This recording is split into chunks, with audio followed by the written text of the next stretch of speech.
It's very difficult life of an entrepreneur.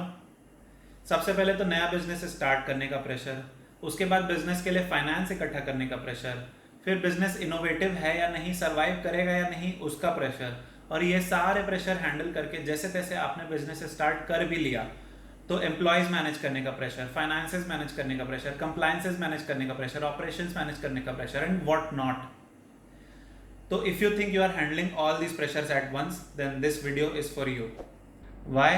क्योंकि इस video में मैं बात करने वाला हूं उस स्कीम के बारे में जिसके अंडर में गवर्नमेंट ऑफ इंडिया बहुत सारे अट्रैक्टिव बेनिफिट्स और इंसेंटिव्स स्टार्टअप्स को देती है। क्योंकि गवर्नमेंट ऑफ इंडिया भी ये समझती है कि एक एंटरप्रेन्योर, एक नया एंटरप्रेन्योर बहुत सारे प्रेशर्स ऑलरेडी हैंडल कर रहा होता है, तो गवर्नमेंट ऑफ इंडिया भी अपना सपोर्ट एक्सटेंड करती है। तो ये जानने के लिए कि आपका स्टार्टअप एलिजिबल है या नहीं ये बेनिफिट्स के लिए, वॉच द फुल वीडियो। तो मैं सीए रोहित गिरनानी आप सभी का स्वागत करता हूं पेज इंडिया के इस वीडियो में।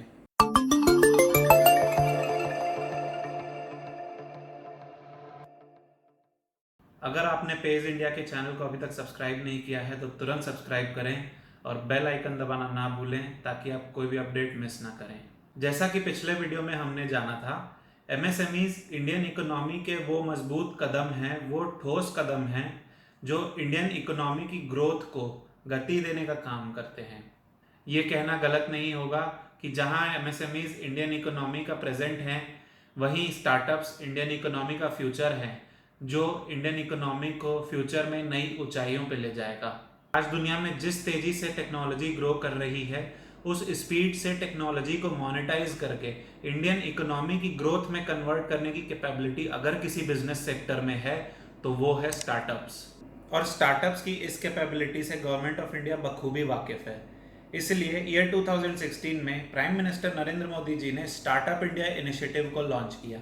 इस स्कीम के अंडर गवर्नमेंट ऑफ इंडिया ने बहुत सारे बेनिफिट्स और इंसेंटिव्स स्टार्टअप्स को देने की बात कही ताकि स्टार्टअप्स बिना किसी प्रेशर के ग्रो कर सकें। तो जैसा कि हर बार होता आया है, जहां एक तरफ बेनिफिट्स दिए जाते हैं वहां उनका मिसयूज भी काफ़ी होता है। तो इस मिसयूज से बचने के लिए गवर्नमेंट ऑफ इंडिया ने सिर्फ एक कंडीशन रखी कि ये बेनिफिट्स सिर्फ उन स्टार्टअप को दिए जाएंगे जो कि डीपीआईआईटी यानी कि department of promotion of industries and internal trade द्वारा रिकॉग्नाइज्ड होंगे। और जहां रिकॉग्निशन की बात की जा रही है तो ऑब्वियसली वहां पे एक एलिजिबिलिटी क्राइटेरिया भी सेट किया गया है। तो आइए समझते हैं कि डीपीआईआईटी में रिकॉग्नाइज होने के लिए एलिजिबिलिटी क्राइटेरिया क्या है। सबसे पहला है बिजनेस का पीरियड ऑफ एग्जिस्टेंस 10 साल से ज़्यादा नहीं होना चाहिए, मतलब आपका बिजनेस नया होना चाहिए। दूसरा और मेरे ख्याल से सबसे ज़्यादा इम्पॉर्टेंट, बिजनेस का फॉर्मेशन या तो कंपनी या तो पार्टनरशिप फर्म या तो लिमिटेड लायबिलिटी पार्टनरशिप होना चाहिए। इससे हमें गवर्नमेंट के इंटेंशन समझ में आ रही है। वो सिर्फ ये चाहती है कि सिर्फ जो सीरियस पीपल हैं, जो बिजनेस करने में इंटरेस्टेड हैं, जो स्टार्टअप्स को ग्रो करने में इंटरेस्टेड हैं, सिर्फ वही इस चैनल के थ्रू जाएं। इंडिविजुअल या प्रोप्राइटर तो कोई भी अपना एक ऑफिस एड्रेस बता के, अपना बिजनेस के बारे में थोड़ा बहुत बता के उसको स्टार्टअप की डेफिनेशन में इंक्लूड करने की कोशिश करके ये सारे बेनिफिट्स ले सकता है अपने फ़ायदे के लिए। लेकिन कंपनी, पार्टनरशिप फर्म या एलएलपी चलाना सिर्फ उन लोगों के बस की बात है who really mean to do business. इसीलिए ये सारे बेनिफिट सिर्फ कंपनीज, एलएलपीज या पार्टनरशिप फर्म्स को ही दिए जा रहे हैं। तीसरा, बिजनेस ओरिजिनल एंटिटी होना चाहिए। वो किसी और कंपनी से रिस्ट्रक्चर होके या किसी और कंपनी से स्प्लिट होके नहीं बना होना चाहिए। एग्जाम्पल के तौर पर एबीसी लिमिटेड है जिसका प्रेजेंस वैरायटी ऑफ बिजनेसेस में है। उसका एक डिवीजन है वॉच मैन्युफैक्चरिंग का। अब एबीसी लिमिटेड ने ये डिसाइड किया कॉर्पोरेट रिस्ट्रक्चरिंग के तहत कि वो अपने वॉच डिवीजन को अलग करके एक अलग कंपनी XYZ लिमिटेड बनाना चाहता है।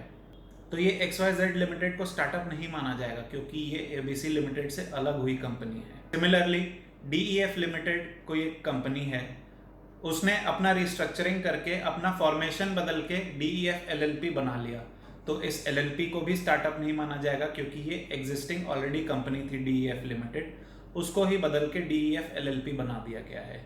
तो ये ओरिजिनल नहीं हुई, इसलिए ये स्टार्टअप नहीं होगी। बिजनेस का सालाना टर्नओवर 100 करोड़ से कम होना चाहिए। तो अगर हम पहले और चौथे पॉइंट को समझें तो हमें ये समझ में आता है कि गवर्नमेंट सिर्फ उन स्टार्टअप्स को बेनिफिट्स देना चाहती है जो नए हैं, क्योंकि अगर आप 10 साल से ज़्यादा बिजनेस में हैं या आप 100 करोड़ से ज़्यादा आपका टर्नओवर है, तो आप एक ऑलरेडी वेल स्टैब्लिश्ड बिजनेस हैं, you don't need this benefits to carry on your business. और पांचवा और इक्वली इम्पॉर्टेंट पॉइंट है कि आपका बिजनेस इनोवेटिव और स्केलेबल होना चाहिए। इसका मतलब आपके बिजनेस में कोई इनोवेटिव फैक्टर होना चाहिए।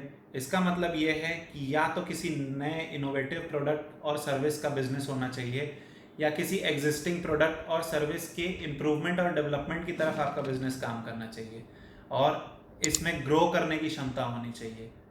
और साथ ही साथ इसमें एम्प्लॉयमेंट जनरेशन और वेल्थ जनरेशन की भी कैपेबिलिटी होनी चाहिए, तभी DPIIT का रिकॉग्निशन दिया जाएगा।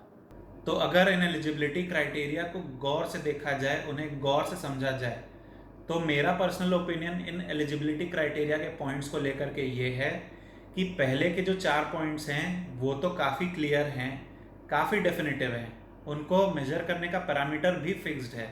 फॉर एग्जांपल, टर्नओवर या तो 100 करोड़ से कम होगा या तो ज़्यादा होगा, इसमें कोई दो राय नहीं है। आपको पता है कि भाई आपका टर्नओवर 100 करोड़ से कम है या ज़्यादा है। अगर कम है तो आप एलिजिबल हो, अगर ज़्यादा है तो आप एलिजिबल नहीं हो। It's as simple as that. लेकिन पांचवा पॉइंट काफ़ी एम्बिग्विटी है उसमें। आपको ये नहीं पता कि आपका बिजनेस कब इनोवेटिव होगा, आपका बिजनेस कब स्केलेबल होगा, आपका बिजनेस कब एम्प्लॉयमेंट जनरेशन के काबिल होगा। आपको ये बात बिल्कुल नहीं पता है, तो इसका सिर्फ एक अंदाज़ा लगाया जा सकता है। और सबसे बड़ी बात यह है कि इसको मेजर करने का कोई फिक्स पैरामीटर नहीं है। तो ये पॉइंट का फुलफिलमेंट कंप्लीटली डिपेंड करता है DPIIT के जजमेंट पे।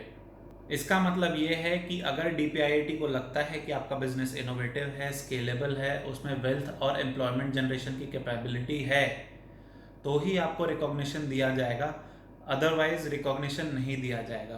तो regarding this, all you can do is to assure DPIIT that your business is innovative and scalable and it has the capability to generate employment and wealth and leave the rest to DPIIT। तो अगर DPIIT को लगता है कि आप ये सारे requirements fulfil कर रहे हैं, तो वो आपके स्टार्टअप को रिकॉग्निशन दे देगा और आपका स्टार्टअप ये सारे बेनिफिट्स एंजॉय करने के लिए एलिजिबल हो जाएगा। तो इन बेनिफिट्स के बारे में हम डिटेल में समझेंगे नेक्स्ट वीडियो में। तो आई होप आपको ये एलिजिबिलिटी क्राइटेरिया समझ में आ गया होगा। अगर आपको अभी भी कोई डाउट है तो आप कमेंट सेक्शन में बता सकते हैं। आई होप ये वीडियो आपको काफ़ी यूज़फुल लगा होगा। अगर आप चाहते हैं कि मैं किसी और टॉपिक पे भी वीडियो बनाऊं तो कमेंट सेक्शन में बताएं। तो मिलते हैं पेज इंडिया के अगले वीडियो में। तब तक के stay safe and practice social distancing.